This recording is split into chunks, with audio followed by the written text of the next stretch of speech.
Greetings, and welcome to the Home Depot second quarter 2024 earnings conference call. At this time, all participants are in a listen-only mode. A brief question-and-answer session will follow the formal presentation. If anyone should require operator assistance during the conference, please press star 0 on your telephone keypad. As a reminder, this conference is being recorded. It is now my pleasure to introduce your host, Isabel Janci. Please go ahead. Thank you, Christine, and good morning, everyone. Welcome to Home Depot's second quarter 2024 earnings call. Joining us on our call today are Ted, Chair, President, and CEO, Anne Marie Campbell, Senior Executive Vice President, Billy Bastek, Executive Vice President of Merchandising, and Richard McPhail, Executive Vice President and Chief Financial Officer. Following our prepared remarks, the call will be open for questions. Questions will be limited to analysts and investors, and as a reminder, please limit yourself to one question with one follow-up. If we are unable to get your question during the call, please call our Investor Relations Department at 770-384-2387. Before I turn the call over to Ted, let me remind you that today's press release and the presentations made by our executives include forward-looking statements as defined in the Private Securities Litigation Reform Act of 1995. These statements are subject to risks and uncertainties that could cause actual results to differ materially from our expectations and projections. These risks and uncertainties include, but are not limited to, factors identified in the release and in our filings with the Securities and Exchange Commission. Today's presentation will also include certain non-GAAP measures, including but not limited to adjusted income, adjusted operating margin, and adjusted diluted earnings per share. For a reconciliation of these and other non-GAAP measures to our corresponding GAAP measures, please refer to our earnings press release and our website. Now, let me turn the call over to Ted. Thank you, Isabel, and good morning, everyone. Sales for the second quarter were $43.2 billion, an increase of 0.6% from the same period last year. Our sales in the quarter include $1.3 billion from SRS. Recall that we closed on the SRS acquisition on June 18th, and we've included approximately 6 weeks of their performance in our consolidated results. Comp sales declined 3.3% from the same period last year, and our U.S. stores had negative comps of 3.6%. Adjusted diluted earnings per share were $4.67 in the second quarter, compared to $4.68 in the second quarter of last year. The team continues to navigate this unique environment while executing at a high level. During the quarter, higher interest rates and greater macroeconomic uncertainty pressured consumer demand more broadly, resulting in weaker spend across home improvement projects. Additionally, we saw continued softness in spring projects, which were also impacted by the extreme weather changes throughout the quarter. When we look at the performance in the first 6 months of the year, as well as continued uncertainty around underlying consumer demand, we believe a more cautious sales outlook is warranted for the year. Richard will take you through the details in a moment, but we are now guiding to a comp sales decline of approximately 3 to 4% for fiscal 2024. Regardless of the current pressure in the environment, our team remains focused on serving our customers and ensuring we have the right products at the right values. And we remain focused on long-term share growth in the highly fragmented, approximately $1 trillion home improvement market. Remember, we operate in one of the largest asset classes, which is estimated at approximately $45 trillion, representing the installed base of homes in the United States. Today, we have roughly 17% market share with tremendous growth potential. That is why we have been investing and executing on our strategy to create the best interconnected experience, grow Pro Wallet share through a differentiated set of capabilities, and build new stores. Now I'll take a few moments to comment on our acquisition of SRS Distribution. SRS has an exceptional team with a proven growth track record, and we are thrilled to welcome them into the Home Depot family.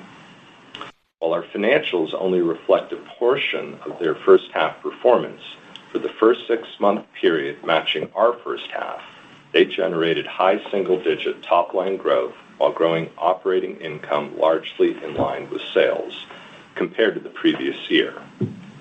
We are incredibly excited about what we can achieve together by leveraging our combined assets, capabilities, and competitive advantages. We plan to drive incremental growth through several sales and cross-synergy opportunities. We'll make their more comprehensive product offering in roofing, pool, and landscape available to all our customers through our Pro Desk. And we'll offer SRS customers a form of credit tied to their account, which will make purchases at Home Depot stores much more convenient. The fundamentals of the home improvement market remain strong, and we have significant growth opportunities in front of us. We are gaining share of wallet with our customers, whether they are shopping in our stores, on our digital assets, or through our Pro ecosystem. Our merchants, store and met teams, supplier partners, and supply chain teams are always ready to serve in any environment. They did an outstanding job delivering value and service to our customers throughout the quarter, and I'd like to close by thanking them for their dedication and hard work. With that, let me turn the call over to Ann. Thanks, Ted, and good morning, everyone. As you heard from Ted, despite the environment, our associates continue to be engaged and ready to serve our customers. We know that delivering the best shopping experience for any purchase occasion is critical to our success. That is why we continue to invest in our associates, our in-store capabilities, our fulfillment channels, and the customer experience. Over the past year, we have talked about the tools that help us create this differentiated experience, specifically our focus on in-stock and on-shelf availability, or OSA, with our Sidekick and computer vision applications. Today, our in-stock and OSA are at best-in-class levels and provides the foundation for a fast, in-and-out, convenient experience that many of our customers desire, especially our Pro customers. We have also enhanced the tools our associates use for our in-store pros and specialty selling.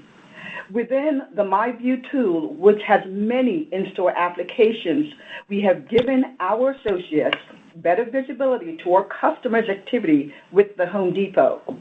For example, for our in-store pros, we can see sales trends, specific buying patterns, and expiring perks, equipping our associates with insights to better partner, grow share of wallet, and deliver value for our customers. To drive conversion for specialty customers, we launched a new platform known as Pipeline Management that enables interconnected project selling for kitchen designs. With this tool, associates and store leaders will now be able to have a consolidated digital view of their pipeline and all activities related to a customer's journey. This allows associates to more easily manage multiple complex projects while more effectively communicating with our customers throughout their journey. Additionally, we continue to make progress on our organic efforts around our different assets and capabilities to grow share of wallet with a complex project purchase occasion. We are pleased to announce that we now have key Pro capabilities in 17 markets, including a broader product assortment, digital assets, a sales force, and broader fulfillment options. Our trade credit pilot program is also underway, and while it's still early days, we have seen the program resonate with our customers and the benefits of extending credit for larger scale projects that are staged over a longer period of time.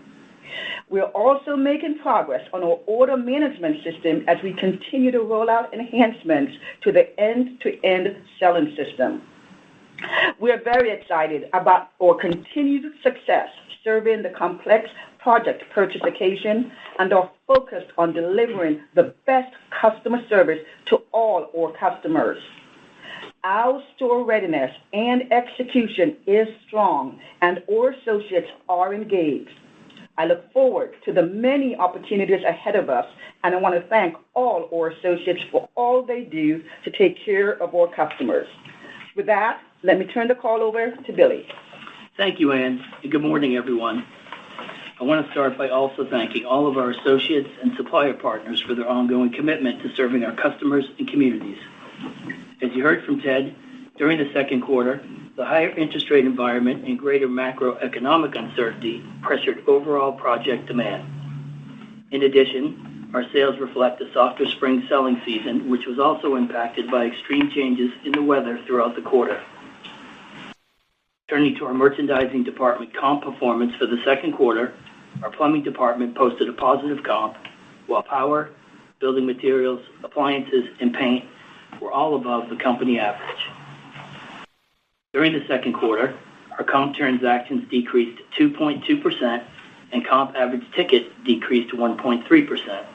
However, during the quarter, we continued to see our customers trading up for new and innovative products.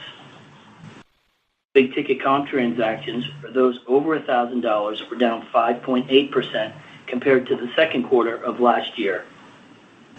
We continued to see softer engagement in larger discretionary projects where customers typically use financing to fund the project, such as kitchen and bath remodels.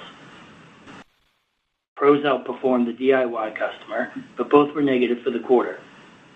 We saw positive growth with pros who engage in our Pro Extra program, deliveries to the job site, and our B2B website. Turning to total company online sales leveraging our digital platforms increased approximately 4% compared to the second quarter of last year. And for those customers that chose to transact with us online during the second quarter, nearly half of our online orders were fulfilled through our stores. In addition, during the second quarter, we expanded our partnership with Instacart to improve the interconnected shopping experience nationwide. While we are still in the early days of our expanded partnership, we are encouraged with the results we are seeing. During the second quarter, we leaned into products and projects that are resonating with our customers.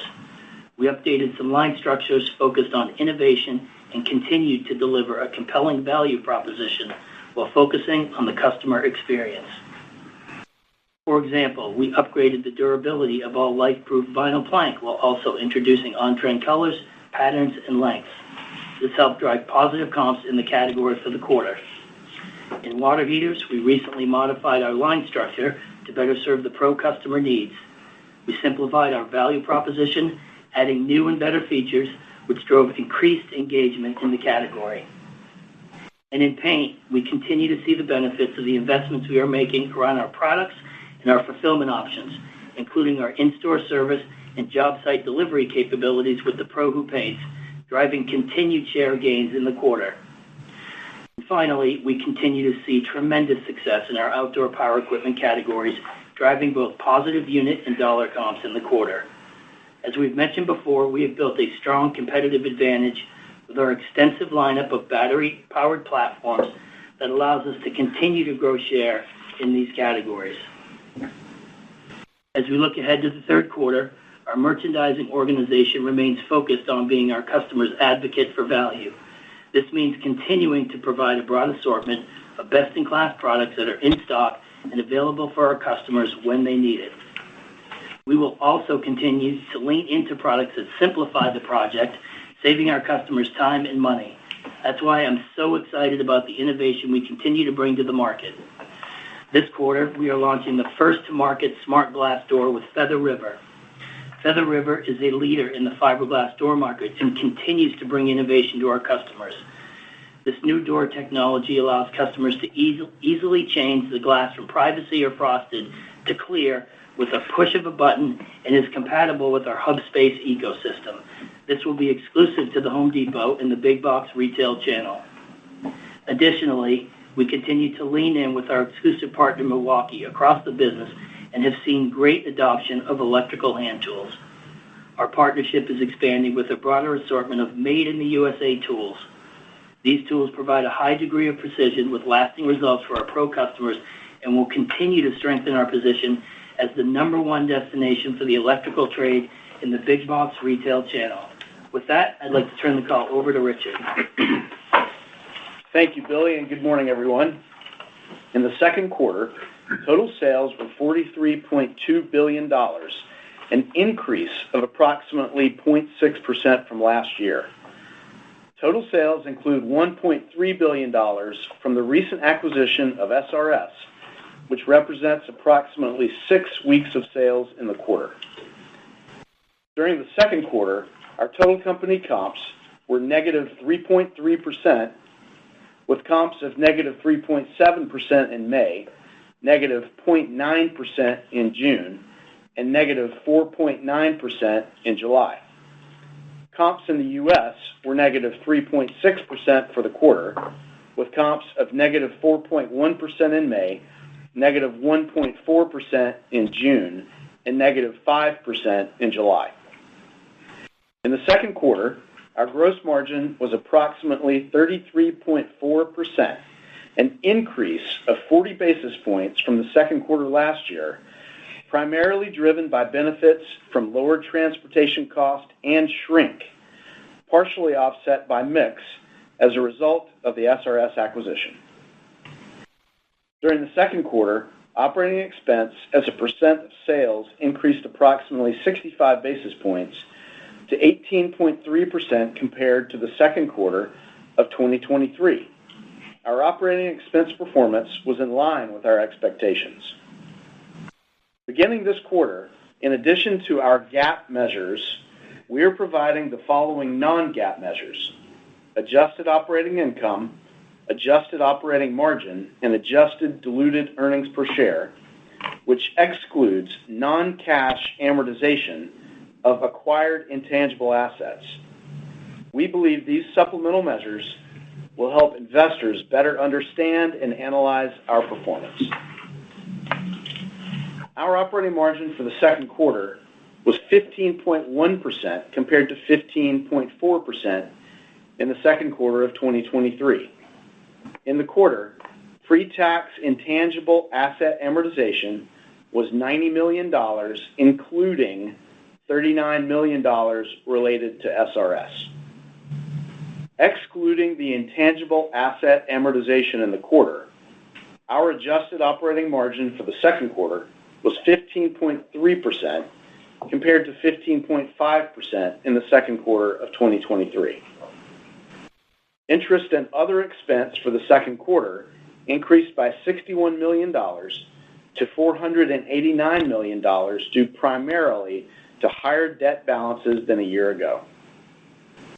In the second quarter, our effective tax rate was 24.5% compared to 24.4% in the second quarter of fiscal 2023. Our diluted earnings per share for the second quarter were $4.60, a decrease of approximately 1% compared to the second quarter of 2023.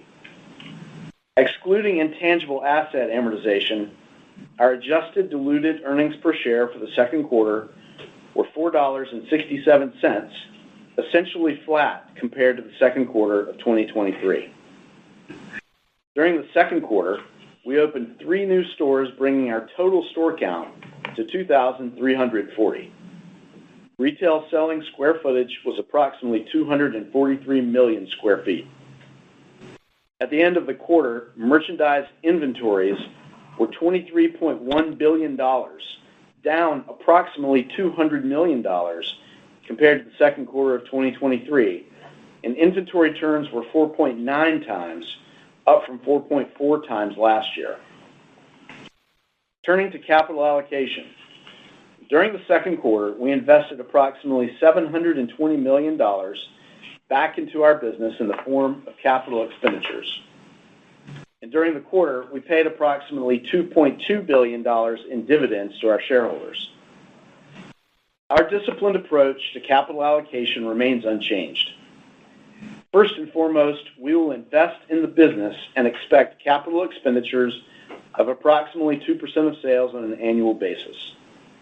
After investing in the business, we plan to pay the dividend, and it is our intent to return any excess cash to shareholders in the form of share repurchases. Computed on the average of beginning and ending long-term debt and equity for the trailing 12 months, return on invested capital is approximately 31.9%, down from 41.5% in the second quarter of fiscal 2023. Now I will comment on our updated outlook for fiscal 2024. As you heard from Ted, given the softer than expected performance in the first half of the year and reflecting continued uncertainty around underlying consumer demand, we believe a more cautious outlook for the year is warranted. With the recent closing of the SRS acquisition, we are now including their results in our consolidated outlook for the year. For the period matching our first half, which includes periods prior to the acquisition and not fully reflected in our financial statements, SRS generated high single-digit percentage sales growth, with operating income growing largely in line with sales.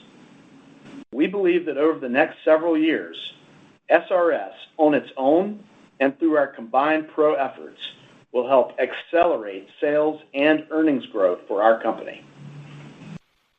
Updating our fiscal 2024 guidance for the factors we just discussed, we now expect total sales growth between 2.5% and 3.5%, including the SRS acquisition and the 53rd week.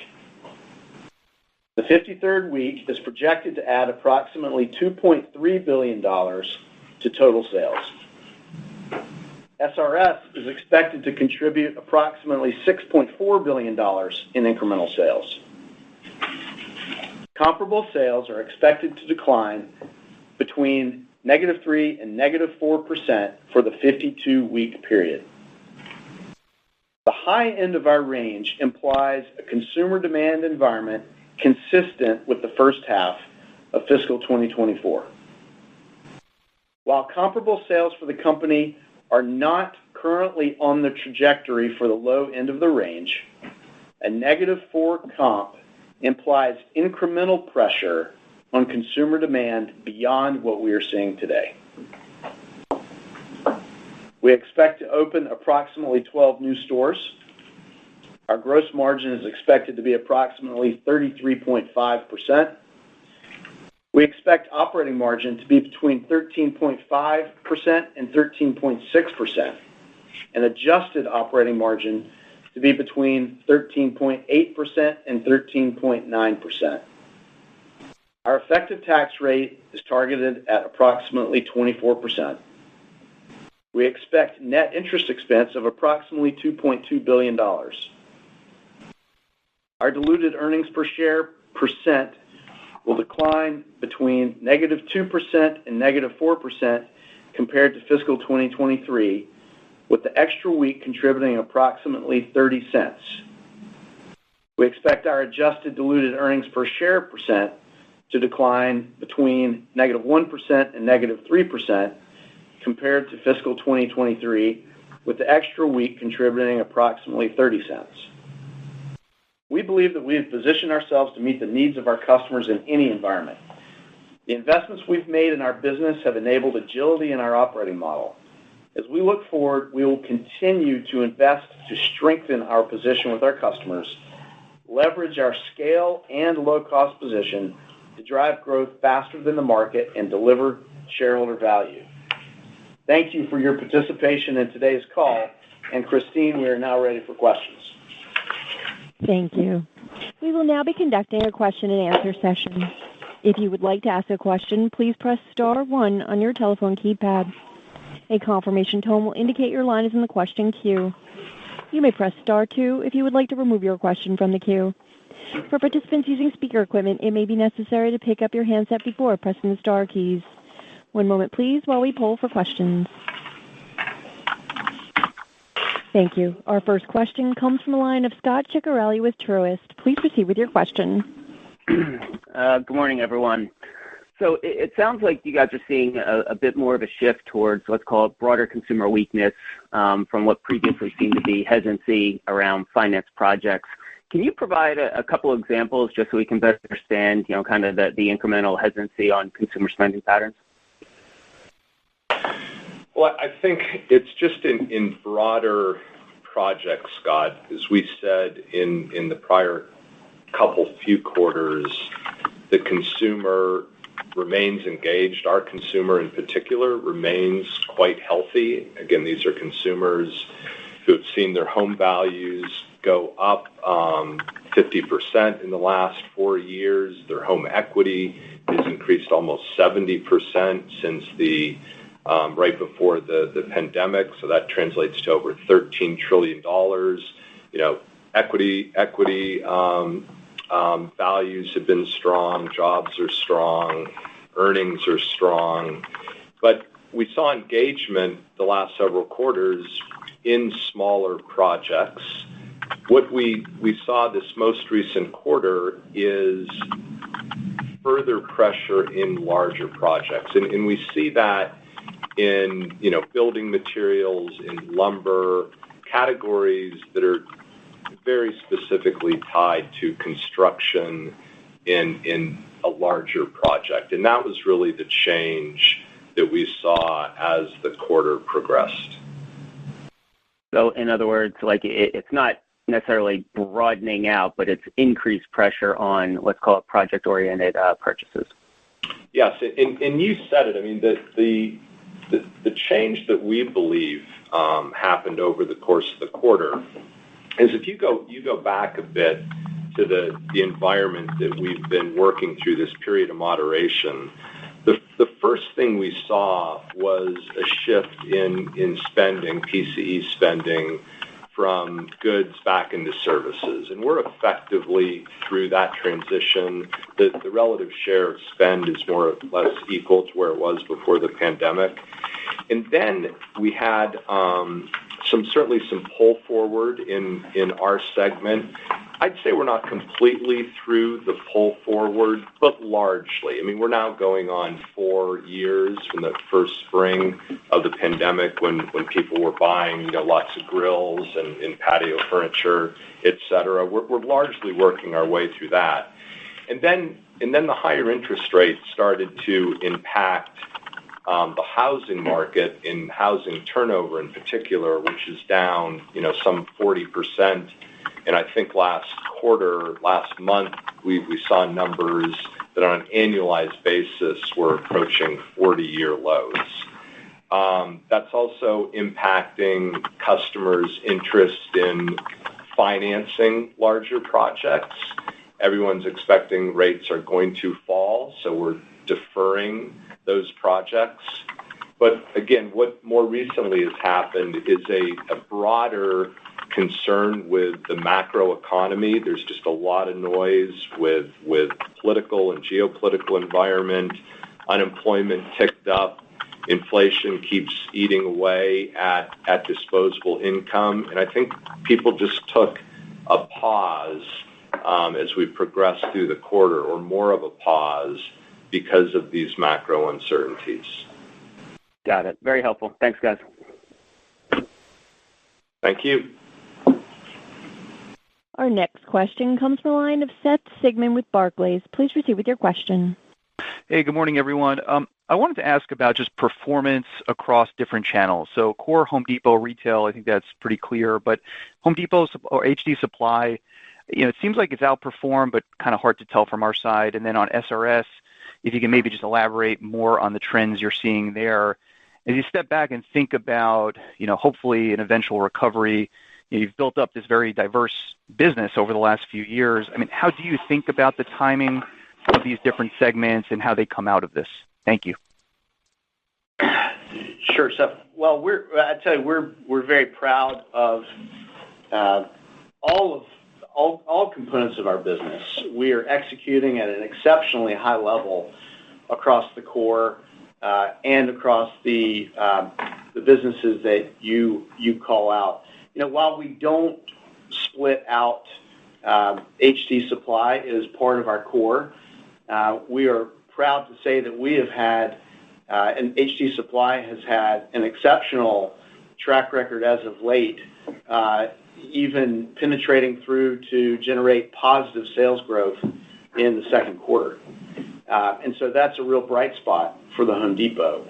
SRS, as we told you when we acquired SRS, this is a growth company acquiring a growth company. SRS has a track record of growing faster than their competition in all of their verticals and has done so for the last 15 years. If you look at what SRS accomplished in the first 6 months of the year, again, we only own them for 6 weeks, so we only book 6 weeks of results. But they grew in the high single-digit percentages in the first half. They had healthy growth in the second quarter, and we expect them to again book single-digit growth in the entirety of the year 2024, even though we'll only own them for 7 months. So, these two business models, HD Supply and SRS, are great examples of market leaders who are accustomed to growing share and delivering the bottom line as well. Yeah, and I'd add to that, Seth, we're not going to break out operating segments, but in HD Supply's case, there's some appropriate comparatives, and SRS there's very much publicly traded comparatives, and we feel really good about the MRO business, the roofing, the pool, and the landscape business against those comparables. Okay, that's super helpful. And then if we just zoom back in on core Home Depot, maybe just speak about your relative performance, if there are categories that you may be seeing some widening gap. You called out a number of categories that seem to be under a lot of cyclical pressure, but were cited as bright spots. Outdoor power equipment. You mentioned appliances above average. Obviously, that's been a tough category. I think you even mentioned vinyl plank having positive comps. So maybe just speak to some of those categories and where you may be seeing that widening gap. Thanks. No, thanks, Seth. So it's Billy. Listen, as I did mention in our prepared remarks, and we continue to talk about, the finance projects, we continue to see ongoing pressure. I don't think that's new news. Having said that, we called out a number of businesses. You just mentioned it. Vinyl plank, we saw great performance in both sales and unit comps. Water heaters, as I mentioned. Certainly paint. We're thrilled with the efforts we've had in paint with the pro that paints and our paint business in total. And again, power across our platforms as well. So, non-finance projects, while, we did see some softness in some of the seasonal pieces that we alluded to in our prepared remarks, the continued ongoing pressure of just the uncertainty, as it relates to interest rates is going to continue to put some pressure on those finance projects. But we're pleased with some of the other pieces I mentioned, larger ticket, one-time purchase categories like riders as an example. We continue to see, good engagement, in businesses like that as well. Thanks, guys. Our next question comes from the line of Michael Lasser with UBS. Please proceed with your question. Good morning. Thank you so much for taking my question. What do you think the key level for the 30-year fixed-rate mortgage needs to fall to in order to drive Home Depot's business higher?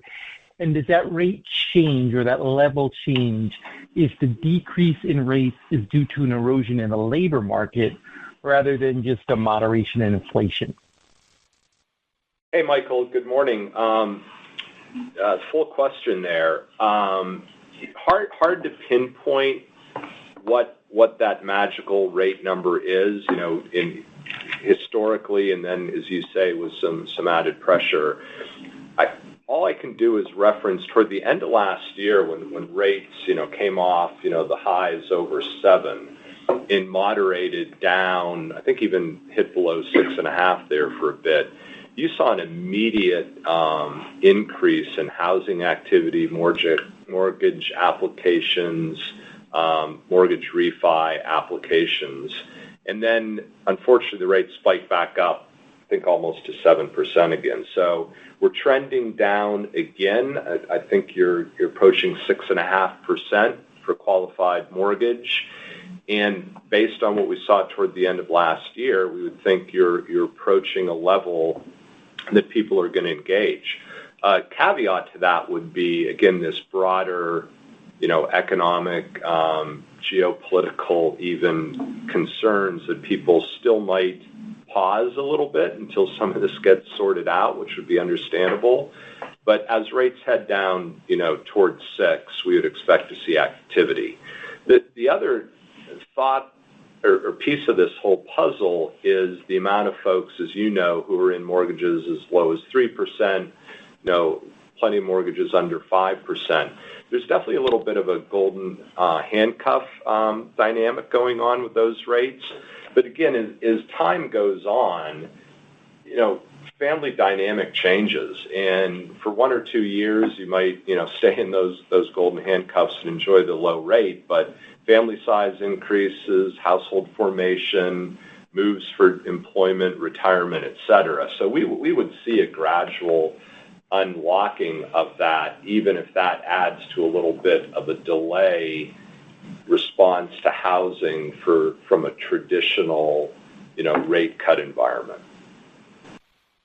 Okay, thank you very much. My follow-up question is, the longer that this downturn persists, does Home Depot have an inclination to invest more in price or value as a way to grab market share that it could sustain on an eventual upturn? And maybe as a part of this, could you pull apart your updated gross margin guidance to reflect the underlying dynamics within core Home Depot versus the influence of SRS on this line item? Thank you so much. Yeah, Michael, thanks. I'll take the first part of that, and then I'll hand it to Richard on the second piece of that question. As it relates to just the promotional activity, I mean, listen, we're going to continue to drive innovation and create value for our consumers. We are in a very rational environment as it relates to the home improvement sector. While there's been some pressure in a category like appliances, we don't see the need nor are in the environment where we need to be more promotional. We're focused on driving innovation and value, creating opportunities for our customers to come into our stores every day. We don't want to be in the promotional business, and we feel very good about our position in creating these opportunities and excitement in our stores around just those things. And we've seen great adoption. We've been able to bring value into the marketplace. Areas like our proprietary brands continue to perform very well, and we're very pleased with that and don't see a change in really the promotional cadence going forward. Now, I'll toss it to Richard more on the gross margin piece. Yeah, great. So let me actually broaden the question, because I think it's important to give the broader context. If you're asking about gross margin, let's just talk about SRS for a moment. So in last June's investor conference, we laid out a base case, and we said that there could be contributors to that base case that would push us to grow sales and earnings faster than that base case, right? So base case was 3 to 4% top line and mid to high single digit EPS growth. The acquisition of SRS is one of those accelerants that we pointed to in our investor conference, pushing us towards the accelerated case. The objective of SRS is to grow our share with the pro, to accelerate sales growth, to accelerate operating profit growth, and to accelerate EPS growth. So from a sales and operating profit perspective, as you can see, it's already contributing to our company immediately. From an EPS perspective, the acquisition of SRS will be cash EPS accretive in the first 12 months of ownership, as we said in March. It will be cash EPS accretive in the first 12 months of ownership, adjusting for the associated non-cash intangible amortization. So let's talk about how SRS is reflected in our financials. And again, just as a reminder, we include 6 weeks of results in Q2 from SRS, and we will include about 7 months of SRS in our full year. So just thinking about SRS, look, they have a different product mix than Home Depot, right? About 2/3 of their product is roofing, and then the remaining third is in pool and landscape. SRS carries similar margins on similar products as the Home Depot. Those products carry a lower gross margin rate than the Home Depot's company average, but their margin simply reflects a different mix than the Home Depot. And so when we think about gross margin, SRS impacted the second quarter gross margin by about 35 basis points. And if you think about what that means for kind of an annualized figure, you're talking a kind of a reset of our margin profile of about 45 basis points in gross margin. So again, that'll be about 35 basis points for 2024. And then if you look at sort of an annualized figure, it's somewhere around 45 basis points. That's kind of a reset to reflect what is in effect a new mix of product at the Home Depot. So now let's talk about operating margin and SRS's impact, because it's important to look at gross margin in that context. So when you add SRS to our mix, it adjusts our base operating margin profile, lowering it by about 30 basis points in Q2, and it lowers our base operating margin profile by just about 40 basis points for the full year of 2024. So that's 40 for the full year of 2024. Again, if you annualize that number, then the adjustment to our base margin from SRS is about 60 basis points for an annual period. And those are GAAP numbers, and we can get into adjusted numbers if you'd like. When we think about gross margin, again, for the quarter, we want to point out several exceptional performances across our operators. First of all, significant transportation benefit brought to us by our supply chain partners and our merchant partners, and significant benefit from a decrease in shrink year over year. We have now put several quarters of shrink benefit versus last year together in a row, and we can point directly at what drives that performance. It's a fantastic team that we continue to invest in, and the returns on those investments are exceptional. That's a long way of saying if you look at our gross margin performance year over year and you back out the SRS mix shift of 35 basis points, we were actually 75 basis points versus last year. An exceptional performance in gross margin across the board by our entire team. Thank you very much and good luck.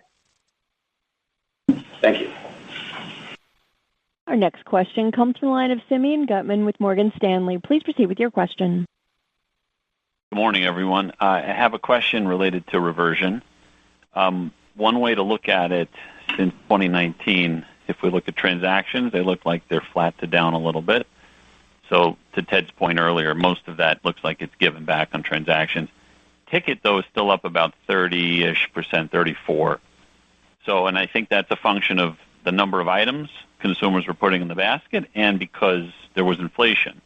My question is, if we look at just the inflation piece, are there any signs of product prices, either deflating, disinflating, the non-commodity stuff, non-lumber, any signs of pricing changing in the channel? Thank you. No, Simeon, thanks for the question. Your math is sort of spot on there. The good news is no, we're not seeing any broad step down in cost or retails. If you look at what we've laid out for AUR this year, we said that we'd have pressure of about 150 basis points of AUR in the first half. That would moderate to 50 basis points in the second half. That is all a function of lapping the cost and associated retail moves from last year. There really isn't a lot of net new activity on the cost or the retail front. In fact, sort of cost out and cost in activity. We have a very robust team that works with our merchants on this. It's all pretty neutral right now. We're not a ton of activity. So as Billy said, we're not going to be promotional. We're an EDLP retailer that has to give value to particularly our pros every day. The cost environment is neutral. The price environment is neutral. We're not seeing a lot of trade down in particular. We're not seeing an increase in OPP penetration. Things are pretty neutral to several last periods of activity. And what we're seeing on the AUR is a matter of lapping. So we're not seeing that, and we would expect the cost levels from where we are today to largely hold, as well as the retail levels. Remember, there's in the cost levels from our supplier base, it's not just a matter of input costs in terms of materials, which you understand with our cost finance team, we have a very, very good view into that. But everyone over the last 4 years has seen significant increase in labor costs, and we're still working through transportation costs. So that 30, you can say, wow, that's highly inflationary and that has to come back. Well, in fact, the cost structure, with labor being a big component, has increased similarly, and that's why we don't see the marketplace irrationally eroding those price levels. Okay. Follow up, trying to think about what the core business is doing in terms of decremental margins in the second half. I think some of Richard's comments before gave us some more clues, but it looks like the EBIT dollar guidance of the whole business dollars are roughly the same. We have a midpoint now. We had a one single point before. So whatever we're losing from the core, it seems like we're picking back up in SRS. And it looks like the decrementals are somewhere around 20 to 25%. Is that right? Is that the right run rate if this sort of negative comp or low negative comp environment persists? So what I would do is why don't we talk about performance to date and how our guidance reflects the performance to date, because we actually have, as I said, outperformed certain expectations in cost of goods sold, and the team has managed expenses in an exceptional manner. And so let me walk through what that means for the guide. So you can recall we began the year with a guide of a -1 comp with a 14.1% operating margin. In isolation, if we were to take, as we take comp from a -1 to a -3, that is, call it 25 to 30 basis points of natural deleverage that we would see in that reduction in top-line expectation. However, we've had favorability year-to-date. We know where it comes from, and that favorability enhances our earnings. And so instead of taking our 14.1% operating margin, and by the way, I'm excluding SRS in this discussion, so for simplification, if we were to set SRS to the side for a moment, naturally our 14.1 operating margin would drop to something like a 13.9 to a 13.8 at a -3. Instead, at a -3, again with SRS to the side, we are now guiding operating margin of 14%. So we have held, in essence, that core 14% operating margin at a -3 comp. That's because we are flowing through benefits that we have created through investments that we've made. Now, if we include SRS in this, obviously, as I said, there's about a 40 basis point mix shift in our operating margin base. So that 14 becomes the 13.6 that we've guided alongside the -3 top end of the range today. I got it. Makes sense. Thank you. And just to tie it all up together, that 13.6 corresponds with our adjusted operating margin of 13.9%. So for the year, when we eliminate non-cash amortization expense on intangible assets, we expect to report operating margin of 13.9% on a comp of -3. Thank you. Our next question comes from the line of Chuck Grom with Gordon Haskett. Please proceed with your question. Thanks. Good morning. You guys talked about SRS revenue growth in the high single-digit range year to date, which is really strong in this environment. I'm curious, what's driving that success? Were there some acquisitions made by SRS? Has it been all organic? And I guess how do we think about that growth rate as we move into 25? Thanks, Chuck. Yes, they remain a robust share-taking grower, and that high single digit is roughly equally split between organic growth and lapping of acquisitions. Okay, great. And any thoughts on how the pace of that will go into 25?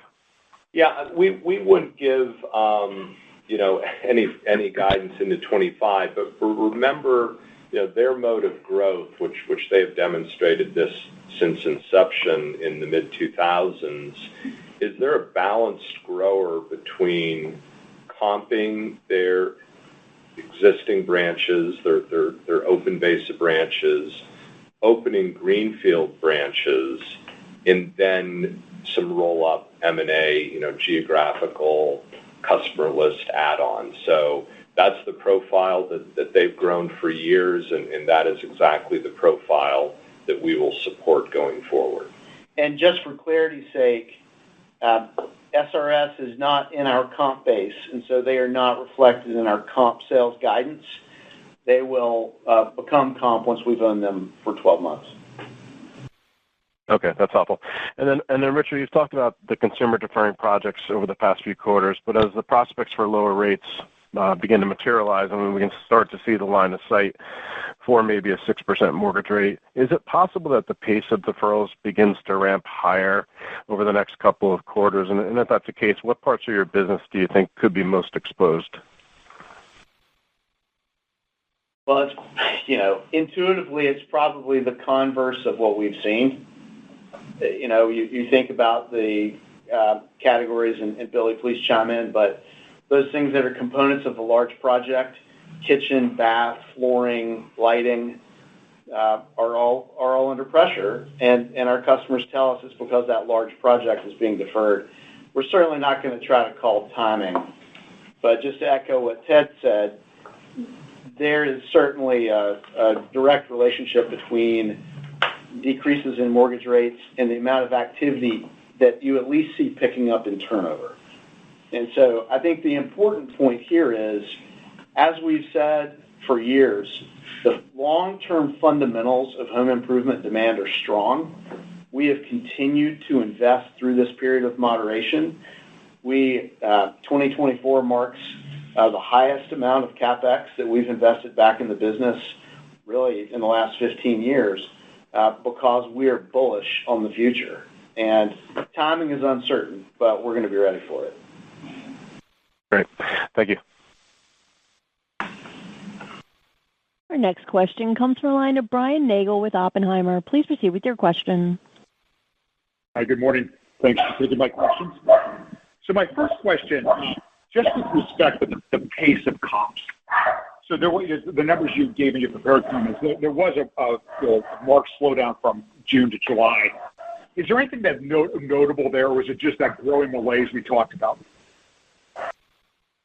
Yeah, Brian, thanks for the question. And, to reiterate, in our comps were -3.7, -0.9, and then a -4.9. While we did see some softness in July, as we alluded to in Ted's comments, there's no question that the extreme heat took some sales in weather-related categories. Think ACs and fans, think air circulation, think watering. Those typically come for us in the July timeframe, and we saw, as I think everyone on the call is aware, we saw a pull forward of that significantly back into June. So it was really just a shift as we saw, some of those categories move into the back half of June, and I'll let Richard expand a little bit further. Yeah, and Brian, Billy's comments were spot on.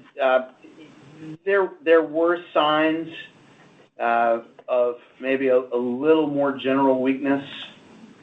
The major driver were those heat-related categories. There were some signs of more general weakness. That had an influence on our guidance range. But let's talk about that range and kind of how we've started off the quarter. August has started off at a level consistent with what we would expect in a -3 comp result for the year. And August comps are better than July, right? And so there are a lot of factors that went into our guidance, but again, August has started off at a level consistent with what we'd expect in the -3 comp case. That's very helpful. I appreciate all that. And the second question I have, I guess the bigger picture, but we were talking a lot about SRS. The acquisition now is closed. You're working on the integration. But as we're watching Home Depot, this continued push into the professional market. I mean, should we be expecting you to be on exploring other acquisition opportunities here? Well, Brian, as I said, SRS will continue their activity to fill in geographies and in segments, et cetera. Look, we just made a very large acquisition that we feel great about in early days of joint business planning and in value creation. We've always talked about utilizing M&A for growth opportunities, whether it's segments or geographies or customer bases, and expect us to continue to do that, but do not expect us to do anything, large, having just done this very significant transaction with SRS. Thanks, Ted. Thank you very much. Thank you. Our next question comes from the line of Zach Fadem with Wells Fargo. Please proceed with your question. Hey, good morning.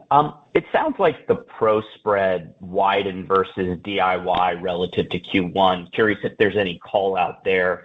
And then you mentioned positive comps for pros engaging in your new ecosystem. I'm curious what % of pros this now represents and how you'd expect this trajectory to trend now that SRS is under your belt. Yeah, hi, Zach. It's Anne Marie. And pros certainly outperformed do-it-yourselfers in the quarter. And as we have mentioned, we continue to invest in the pro ecosystem to accelerate growth and really drive and grow the share of wallet. I'll throw it over to Chip, and he'll speak a little bit about the investments and what we're seeing there. Yeah, thanks, Zach. As we've mentioned in the past, we're investing in markets. And last year, we had 14 markets we invested in. We'll be fully invested in 17 markets this year. And when we talk about investing in markets, it's a distribution supply chain capability play, foundational capabilities that help us better serve the pro, and then most importantly, our expansion of our outside sales team. We've seen positive growth in all of those markets since we've been investing, and we see that quarter after quarter. So we're very, very pleased with our progress over the last year and a half as we've marched, and we continue to march into 25 with the same progress and expectation of expansion. Gotcha. And then, Richard, two quick ones. First on buybacks and how we should think about the timeline around the return. And then second, on the long-term structural margins. You gave some good detail around the impact of SRS. Curious how we should think about the new high water mark in recovery over time. Well, let's talk about share repurchases. So as we had announced, as part of the SRS acquisition, we financed the acquisition with $10 billion in bond issuances and then some short-term commercial paper raising.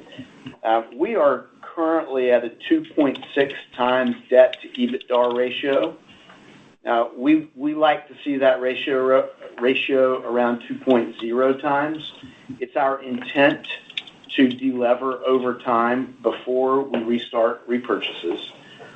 That's going to take us likely into the year 2026, and we will obviously update our investors on how that looks over time. But that would be the current calculation. Sometime in 2026 we return.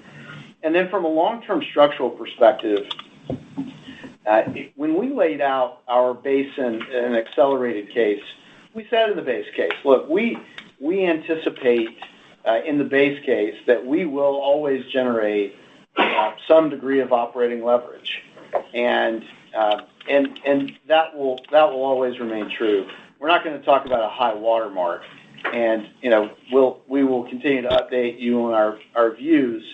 But for now, we're executing with exceptional expense management, exceptional management in cost of goods sold, and we're over-delivering really on the profitability we would have expected at this top line rate.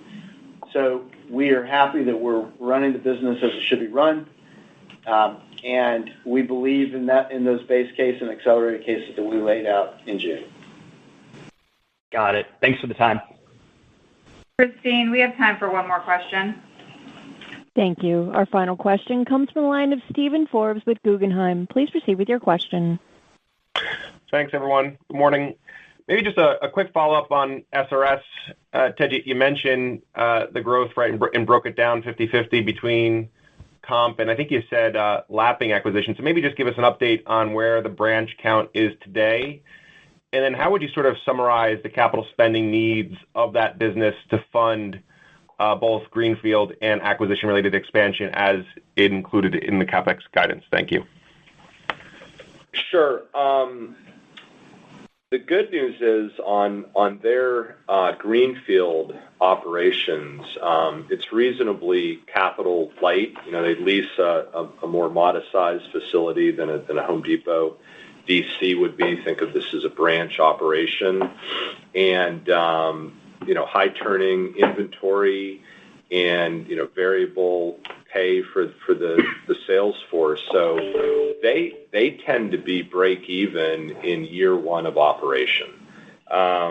Similarly, when they make infill acquisitions, they have a great process to get that acquisition up on their ERP system. They literally do it over the weekend. They acquire a company on a Friday, and when that company opens up on a Monday, they are on the core ERP system of SRS. And that lets them get the operating process in technology synergies very quickly. And they have a track record of doubling EBITDA of acquired companies in the first 3 years of ownership. So it's reasonably asset light. It's quickly profitable on a greenfield basis, and it's multiples of earnings expansion on an acquired company. Since we've owned them, they've made, in fact, I think last Friday they closed on a small pool deal. They have a couple more under LOI. So these are modest infill acquisitions that they do in the normal course of business. So we're really excited to watch them grow. And again, it's reasonably asset light on greenfield, and the multiples they're paying, as you can imagine, on smaller regional companies are generally in single-digit EBITDA multiples. So nice earnings profile on their acquisition case. Richard, maybe just a very quick follow-up as we think about sort of restating last year's numbers for intangible amortization. The full year amount for last year, we're looking at 15 basis points as a percentage of sales, or maybe correct me if I'm off there. Yeah, the total amortization expense last year was $186 million for Home Depot for the full year of 2023. Thank you. And Steve, on branches, they're at about 775. So when we announced in March it was 760, you can see their growth profile. They've opened 20-plus branches just in the last few months. So these folks are super growth-oriented. Great to hear. Thank you. Thank you. Thank you. Ms. Jancy, I will now turn the floor back over to you for closing comments. Thank you, Christine, and thank you, everybody, for joining us today. We look forward to speaking with you on our third quarter earnings call in November. Ladies and gentlemen, this does conclude today's teleconference. You may disconnect your lines at this time. Thank you for your participation, and have a wonderful day.